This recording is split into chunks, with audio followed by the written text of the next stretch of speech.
What's going on, everyone, and welcome back to Stoic Context. Today we are going to react to another Kevin Samuels video. Before we get into it, make sure you guys like and subscribe. I'm going to save my commentary for the end of the video, so stay tuned for that. Ask who's that? Ask, how are you? I'm going to ask you to unmute yourself. All right. Kevin. Yeah, what do you get? What's your first name? Oh, well, first name is different than my handle, but my first name is Daryl.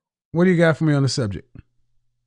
Okay, for the subject, I wanted to know where the disconnect was coming from with what B. Simone said about um, her wanting an entrepreneur as it relates to them having free time, and as it relates to have to their schedules, a man that would understand her entrepreneurial schedule. If me gathering from what she said, that's what she really meant. Now, when it comes to her wanting a drug dealer, again, she's an entertainer. She's Mm-hmm. in that the type of millionaires that she's around currently are going to be those ball players. I think what she's saying, I think what basically what's the disconnect is when you're an entrepreneur, do you own your own business? I do. Okay. Have you ever worked for anybody else? I have. So you understand those are very different worlds. Yes. Very different pressures. And as a man, if you imagine as a man, if you were looking to find a wife while you were transitioning from a paycheck to the uncertainty of owning your own business, you're asking someone to come along with you when they're not getting a check every 2 weeks. It requires a different mindset. And it requires you being a different mindset, but it also requires a wife or a woman understanding that, right? Yes. Okay, same thing what she was saying. A person who's an entrepreneur does not move the same way that someone who's collecting that's working for a check moves. That's what she was ultimately trying to say, but she was very poor. She said it in a very poor way. She did, and the question I have is, do you think that she could find the type of entrepreneur that she's looking for based on what she said, and only what she said. Even though you could look at her Yes. career and look at her, Yes. yes, she can Yes. find what she's looking for. So I Yes. don't understand why everybody is so upset about what she said. She's not the typical millionaire. She's not the typical female. I say the people who are upset as far as the guys is because, like I said, I don't know if you caught my show earlier when I said guys who knew they're going to just be average. They chose to be average. You know, the C students. Those guys are probably the ones that are making the most noise because the woman is not an unattractive. She's not. She's a cute woman. She's physically appealing. She's a little thicker for my taste, but still, she can find it, and she's 30. So yeah, she can find it. Make no mistake. Pudgy, but people are upset because she's pudgy. They think that she can't be picky, and I don't agree with that. I don't, and that's why I started off. I said she can choose whatever she chooses. However, I will say this: the more, I think what also happened, man, there's a lot of videos that have been floating around in this space. Women talk about, I want a man with fast money and this and that. There was one short-haired woman with the. I'm so glad you said it. I think that adds in. Yeah. Into it. That's another reason because that. You're borging.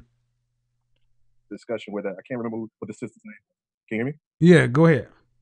Hello? Yeah, I can't remember what the sister's name is, but she said something similar, and then there was a lot of brouhaha about that, and that's kind of carrying over into this conversation. Hello? Yeah, he's still kind of borging. So, brother, you're right. I don't know what happened. You're kind of borging, but see, the previous conversation where that woman, that chick that had looked like she was Trina 2.0, talk about I need a dude that's making fast money, and if I need 50 stacks right now, you can go get it and blah, blah, blah. See, a lot of guys got ticked off that a woman that looked like her would have the nerve to come out of her mouth like that. But guys, I need you to back up. You can't be hypocritical. There are a lot of women who say, how can you have a guy like this want that? Now, the way she was like, I can't have no 9 to 5 dude or no corporate dude or whatever.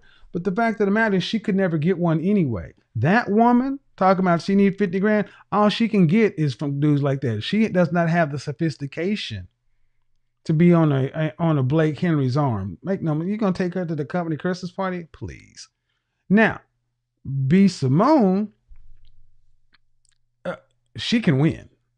Make no mistake, B. Simone can win or she can lose. But she's more likely to win because what I think happens for most influencers, this is the difference about being an influencer and being than anything else I've ever done. As an influencer, you get immediate real world feedback, and you have to when you see somebody that's about to get canceled, going from 1 million back to nobody. No, that's why you see Snoop Dogg did what he did with Gayle King. She is looking at all of this stuff, and if you don't think that she's made a beeline over to the black manosphere to hear what the big three people have had to say about it, you're kidding yourself. Now, how will she adjust and move going forward? It was a little tone deaf, but she's not wrong for what it is she wants. I think everybody at the end of the day, the guys who understand it just said you're shooting a little bit higher than your SMV. I don't think she's going to take a major L, man. I don't believe so. Let me tell you why she's not going to take a major L. Because y'all not going to like what I'm about to say. Let me tell you why she's not going to take a major L. Because black men, you ain't paying her bills. Black men, you ain't supporting her. You didn't make B. Simone who she was. Black women did. You can't make anybody take an L. You can't cancel anybody you're not paying. And this is one of the problems that I said this on my Instagram the other day. Men need to stop complaining impotently. Stop complaining impotently. Complaining with no power is bitching. See, talking about she's going to get canceled, all B. Simone has to do is look back at her sales of her books and her products. And if she keeps accurate data, she can look and see that 78% of my revenue comes from women. She ain't worried about you. I mean, it's something to be talked about and discussed and, approach it from a brand strategy. But unless men or the offended men are 80% of her revenue, don't overshoot your hand thinking you got that much sway on her. You got that all twisted up. I mean, the woman is a bona fide millionaire and an influencer. What she said was not draggable. It was just, that's the problem with going live, man. This is why going live is always a risk, and you would do well to understand when you click that button, it is what it is.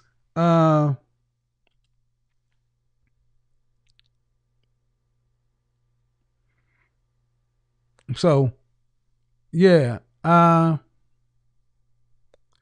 Maybe she'll still get King Latifah ball on in. Yeah.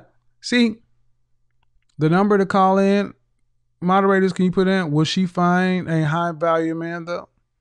Sure. Let me tell you why she can find a high value man.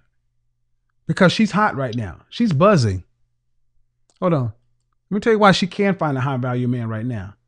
All publicity is good publicity. Her name is on Twitter. It's circulating. How many of you guys never knew what B. Simone was? I've heard her name, but I really didn't know her until today. And I looked at her. I guarantee you there's some high value man sitting around saying, man, whatever. Oh, I like him thick like that. I guarantee you there's some high value man sit back saying, man, whatever. Fuck all that shit you talking about. Come over here, shorty. Let me show you how this is really done. Guaranteed. There's somebody out here, high value, who would get with a B. Simone. So don't be surprised if it turns around. Guys, again,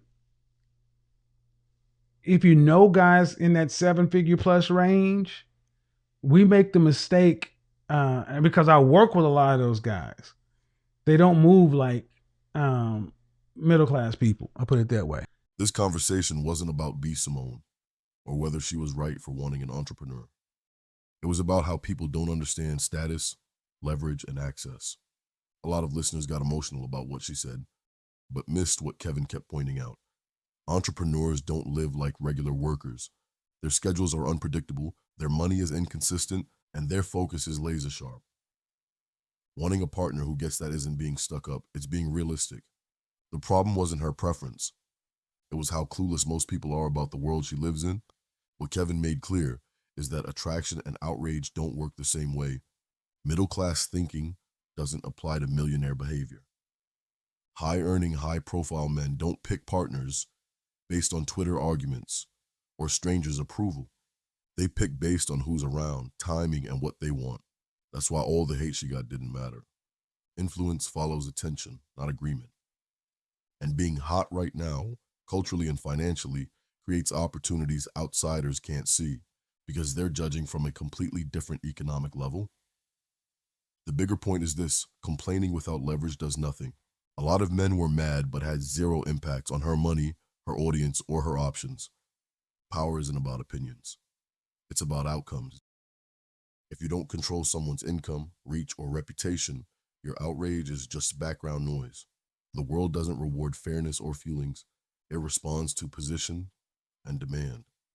Understanding that difference separates watchers from players. That's the reality of it. If this made sense, hit subscribe. Leave your thoughts below, and I'll see you in the next one.